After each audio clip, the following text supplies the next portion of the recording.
FZX বাইকের খারাপ দিকগুলো নিয়ে আমার ইতিপূর্বে ভিডিও করা হয়েছে, বাকি এই বাইকের খারাপ 3টা বিষয় ভিডিওতে উল্লেখ করা হয়নি, যেটা আমি পরবর্তীতে বুঝতে পারছি। তো সেই 3টা বিষয়ের প্রথম বিষয়টা হচ্ছে এই বাইকের পিছনের চাকা।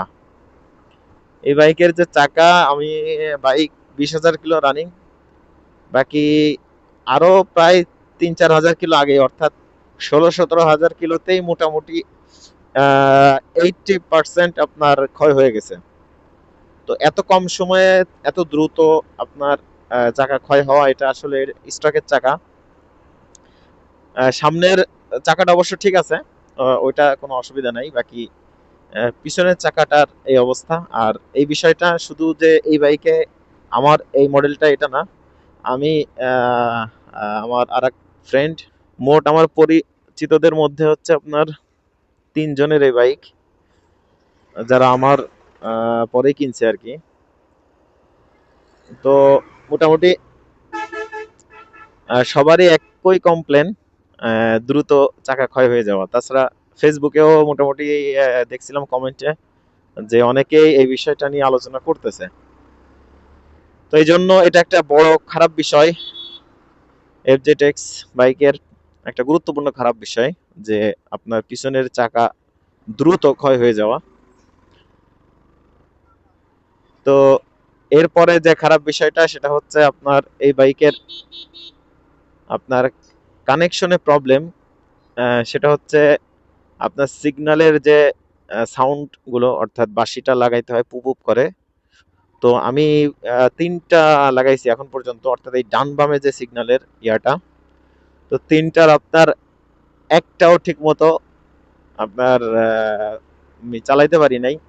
কারণ ওটা লাগাই রাখলে তো সবসময় পুপ পুপ সাউন্ড হইতে থাকে। তো আমি এই বিষয়টা নিয়ে সার্ভিস সেন্টারে জিজ্ঞেস করলাম, তো তারা বললো যে এই বাইকের কানেকশনে একটু প্রবলেম আছে। তো এটা তাদেরই কথা, আর এটা আমি বাস্তবে ফিল পাইছি আর কি। আর আরেকটা উদাহরণ, সেটা হচ্ছে আমার যে মোটো লক জিপিএস ট্র্যাকার, তো ওইটা ইনস্টল করা বাইকে, তো প্রায় আমার বাইকের স্টার্ট বন্ধ হয়ে যায়, অর্থাৎ 20 থেকে 30 কিলো পর পরে অটোমেটিক স্টার্ট বন্ধ হয়ে যায়। তো এটা খুবই বিরক্তিকর এবং খুবই বিপজ্জনক, যেটা বর্তমানে এখনো লাগানো আছে, কিন্তু আমি ভাবতেছি খুব শীঘ্রই খুলে ফেলবো। আমি প্রায় 4,000 টাকা দিয়ে এই মোটো লকটা লাগাইছি, তারা কোনো রিমোট দেয়নি, আর তাদের সার্ভিসেরও একই অবস্থা, বাজে অবস্থা। তো এই আর কি বিষয়। তো আমার কাছে যেটা মনে হয়েছে যে হয়তোবা এটা মোটো লকের প্রবলেম, অথবা আমার বাইকের যে কানেকশন, সেই কানেকশনের প্রবলেমও হইতে পারে। তো আপনাদের মধ্যে যদি কারো এরকম হয়ে থাকে, অবশ্যই কমেন্টে জানাবেন। এটা হচ্ছে দ্বিতীয় প্রবলেম গেল। আর আরেকটা বিষয় হচ্ছে আপনার, সেটা হচ্ছে বাইকের আমার যে মূল চেসিসের ভিতরে একটা বুশ থাকে, ভিডিওতে দেখতে পাচ্ছেন, এটা হচ্ছে বুশ। তো আমার বাইক মাত্র 20,000 কিলো চলা, অথচ আপনার এই 20,000 কিলোতে এই বুশটা আমার পরিবর্তন করতে হয়েছে। আর এই বুশ নিয়ে একটু কথা বলি, সেটা হচ্ছে এই বুশটা যদি ক্ষয় হয়ে যায়, সেক্ষেত্রে আপনার চাকা টাল যেটা বলে, চাকা টাল হয়ে যায়। তো আমার অবশ্য টাল হয়নি, আমি অন্য কারণে খুলছিলাম, পরবর্তীতে ওটা চেক করে ধরা পড়ছে আর কি যে ক্ষয় হয়ে গেছে। 1,100 টাকা দিয়ে আমার এই বুশটা লাগাইতে হয়।